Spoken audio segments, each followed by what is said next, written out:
Hello दोस्तों, आज कहानी की इस नई सीरीज में आप सभी का स्वागत है। आज की इस कहानी का नाम है हजरतगंज व यह एक हॉरर स्टोरी है। अगर आपको दरवानी कहानियाँ पढ़ने का शौक है तो इस कहानी को पूरा जरूर पढ़ें। और यदि आपको हमारी यह कहानी पसंद आती है तो लाइक एंड सब्सक्राइब जरूर करें। लखनऊ प्राचीन कोसल राज्य का हिस्सा था।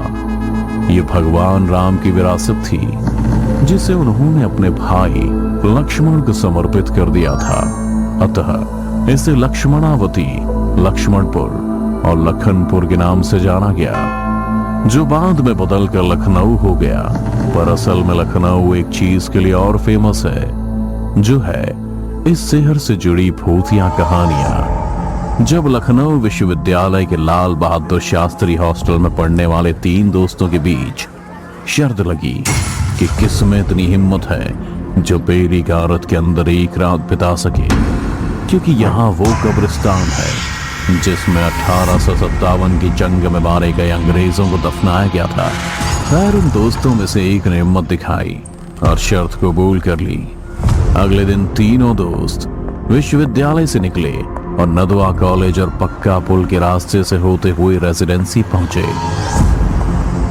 रात के करीब 1 बज चुके थे। सन्नाटा छाया हुआ था। अधपक्की सड़क पर महज 1-2 तांगे वाले नजर आ रहे थे। तीनों दोस्त बेली गारत के अंदर पहुंचे। उन दिनों बेली गारत के चारों ओर बाउंड्री वॉल टूटी हुई थी, कोई भी आसानी से अंदर जा सकता था। अब रात के करीब 1 बज चुके थे। ठीक है प्रशांत, कल मिलते हैं अगर तुम जिंदा रहते हो तो। अरे जिंदा क्यों नहीं रहूंगा, मुझे भूतों से डर थोड़ी लगता है, और जब डर ही नहीं लगता तो वह डर किस बात का। प्रेम और प्रशांत आपस में बातें कर रहे थे, पर श्री आसपास की कब्रों को बड़े गौर से देख रहा था और उन कब्रों पर लिखे नामों को बारी बारी से पढ़ता हुआ पुतपुता रहा था। अब तू कब्रों को इस तरह से क्यों देख रहा है? यहाँ सारे मर्दों की लाश है, लड़की की नहीं है, टर्की इंसान। प्रशांत, इसका बस चले तो ये लड़कियों को कब्र से निकाल के बोले, आप बहुत सुंदर लग रही हैं, क्या आप मेरी गर्लफ्रेंड बनोगी? प्रेम की बात सुन प्रशांत भी जोर जोर से हंसने लगा था, जिनकी हंसी पूरे कब्रिस्तान में गूंज रही थी। अरे नहीं प्रेम, मैं तो इन कब्रों पर लिखे नाम को पढ़ रहा था, क्योंकि पिछले हफ्ते जब मैं टीना के साथ यहाँ मजे करने आया था तो इस थॉमस हैंक की कब्र इस कब्रिस्तान की सबसे आखिरी में थी। और ये बात मुझे इसीलिए याद है क्योंकि मैंने इसी कब्र के पास उगे फूलों को उखाड़ कर टीना को दिया था। श्री की बात सुन प्रेम और प्रशांत भी एक पल के लिए सोच में पड़ गए। सबके मन में इस वक्त यही सवाल गूंज रहा था कि आखिर कब्र एक जगह से दूसरी जगह कैसे जा सकती है। और इस बात की पुष्टि इस बात से भी हो रही थी कि श्री के तोड़े हुए फूलों की डाली अभी भी मुरझाई हुई कब्र के पास ही थी।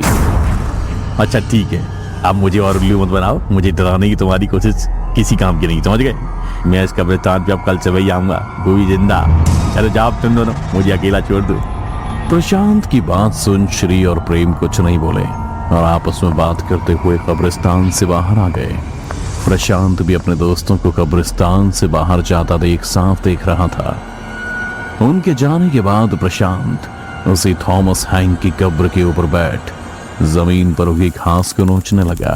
उसकी नजरें पूरे कब्रिस्तान को ताड़ी रही थी कि अचानक ही जमीन से एक हाथ निकला और प्रशांत का हाथ पकड़ उसे कब्र से नीचे गिरा दिया।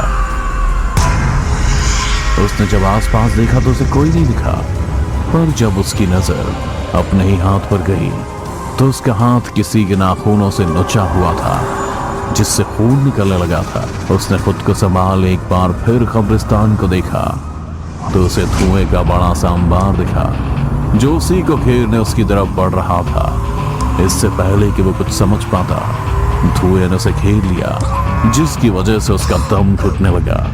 और फिर अगले ही पल उसे गोलियों और तलवारों की आवाजें आने लगी और ठीक उसकी आंखों के सामने स्वतंत्रता सेनानियों ने अंग्रेजी हुकूमत के सिपाहियों को घेर उन्हीं की बंदूक से उन्हीं का सीना छलनी कर रहे थे। तलवारों से उनका जिस्म और उनकी हिम्मत दोनों को काट रहे थे। और ये सब प्रशांत के सामने हो रहा था। इतना सारा खून और मौत की गूंजती चीखें सुन प्रशांत की सांसों की गर्माहट अब बढ़ गई थी। पर इससे पहले कि वो कुछ समझ पाता, इस सदमे से निकल पाता, अचानक ही किसी ने प्रशांत को पीछे से धक्का दिया और उसे जमीन पर गिरा दिया। उसने जब पीछे मुड़कर देखा तो कोई और नहीं बल्कि प्रेम और श्री ही थे, और धुएं का अंबार एक पल में गायब हो गया। अबे देख कितना पट्टू है। अरे जब इतना ही डर लगता है तो यहाँ अकेले आने के लिए आई क्यों करी? जरा अपने चेहरे का रंग तो देख, डर के मारे किस तरह उतरा हुआ है। दोनों दोस्त प्रशांत से कहते हुए इस पर हंसे जा रहे थे, क्योंकि अचानक से धक्का लगने की वजह से वो डर गया था। बंद करो तुम लोग अपनी नौटंकी और चलो यहाँ से, मुझे और नहीं रहना इस कब्रिस्तान में। तुम्हें अंदाजा भी है मैं भी क्या देख रहा था? प्रशांत जानता था कि जो कुछ भी उसने देखा है वो कभी उसे अपने दोस्तों को समझा नहीं पाएगा, इसलिए झुंझलाता हुआ दोनों से कह बाहर जाने को हुआ ही था कि तभी प्रेम ने उसका हाथ पकड़ उसे रोक लिया। अबे तू अकेले कहाँ चल दिया? चिंता मत कर, तेरे साथ साथ अब हम भी इस कब्रिस्तान में रुकेंगे, फिर तो ठीक है ना? पर रुकना ही क्यों है? छोड़ ये सब, साला जब से मैं आया हूँ अजीब सी ठंड लग रही है और तुम दोनों के हाथ भी तो बर्फ की तरह ठंडे पड़ चुके हैं। मैं कहता हूँ चलो। प्रशांत प्रेम से कहता हुआ उससे हाथ छोड़ा कब्रिस्तान की बाहर की ओर चल ही रहा था कि अचानक ही श्री ने उसके गले में रस्सी डाल उसे वापस से कब्रिस्तान के अंदर घसीटने लगा। श्री, ये तुम क्या कर रहे हो? मैं प्रशांत तुम्हारा दोस्त, तुम मेरे साथ ये सब क्या कर रहे हो? प्रशांत चीख चीख कर श्री से कहे जा रहा था, पर श्री ने उसकी एक नहीं सुनी और उसे घसीटता हुआ एक पेड़ के पास ले आया। फिर रस्सी को पेड़ की डाल पर फेंक उसे दूसरी तरफ से खींचता हुआ प्रशांत को फांसी चढ़ाने लगा। ये तू क्या कर रहा है? और प्रेम, तू श्री को रोकता क्यों नहीं? तुम दोनों मेरे साथ ये क्या कर रहे हो? प्रशांत के इतना कहने पर भी किसी ने उसकी एक नहीं सुनी और देखते ही देखते प्रशांत फांसी के फंदे पर ही छटपटाने लगा। अब जब तू मर रहा है तो साथ सुनता जा, हम वो है ही नहीं जो तू हमेशा समझ रहा है। मैं हूँ सेनापति थॉमस हैंक और ये मेरा सिपाही टॉम। तुम भारतीय हमेशा से अंग्रेजी हुकूमत के गुलाम थे, वो रहोगे। इतना कहकर श्री और प्रेम का शरीर धीरे धीरे अंग्रेजी हुकूमत के पोशाक से ढक गया, जिनकी आंखों के सामने प्रशांत फांसी पर लटका तड़प रहा था। प्रशांत के इतना तड़पने पर भी अंग्रेजी हुकूमत के सिपाहियों को चैन नहीं आया, तो उन्होंने अपने हाथ में पकड़ी बंदूक और तलवार से प्रशांत के जिस्म को छलनी और काटना शुरू कर दिया, जिससे प्रशांत की मौके पर ही मौत हो गई। अगली सुबह प्रशांत के दोस्त जब उसे लेने बेली गारद के कब्रिस्तान आए तो कब्रिस्तान के बाहर पुलिस और प्रेस का जमावड़ा लगा हुआ था, जिन्हें देख दोनों की सांसें तेज हो गई थीं। प्रेम ने जब भीड़ के बीच में जाकर देखा तो उन्हें कब्रिस्तान के कोने में फंदे से झूलती प्रशांत की लाश दिखी, जिसे देख दोनों चीखने लगे थे। इंस्पेक्टर भी चीख सुनकर समझ गया था कि दोनों लाश के जानने वाले हैं, इसी कारण ही दोनों को लाश की शिनाख्त करने के लिए अंदर बुलाया गया।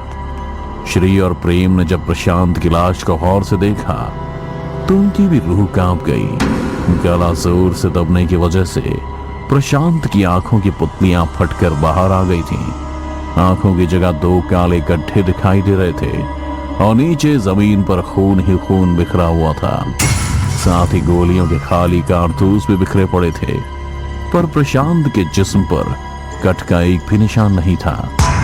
दोनों ने लाश को पहचान तो लिया था, पर अब यह केस पुलिस को भी समझ नहीं आ रहा था, क्योंकि पोस्टमार्टम में ये बात साफ हो चुकी थी कि भले ही प्रशांत के जिस्म पर बाहर से कोई कट या किसी खरोंच का निशान ना मिला हो, लेकिन अंदर से उसका शरीर गोलियों से छल्ली पड़ा था और अंदर से मांस, नसें और यहाँ तक कि हड्डियां भी कटी हुई थीं। बहुत जांच पड़ताल के बाद भी केस कभी सॉल्व नहीं हुआ और ठीक 20 साल बाद श्री और प्रेम की लाश भी उसी रहस्यमयी तरीके से फांसी पर लटकी मिली, वो भी उसी जगह जहां प्रशांत लटका हुआ था। पोस्टमार्टम रिपोर्ट में भी वही लिखा था जो प्रशांत की पोस्टमार्टम रिपोर्ट में लिखा गया था। बॉडी पर एक भी कट के निशान नहीं, पर अंदर से जिस्म गोलियों से छल्ली हुआ पड़ा था और तलवार से मांस के साथ हड्डियां तक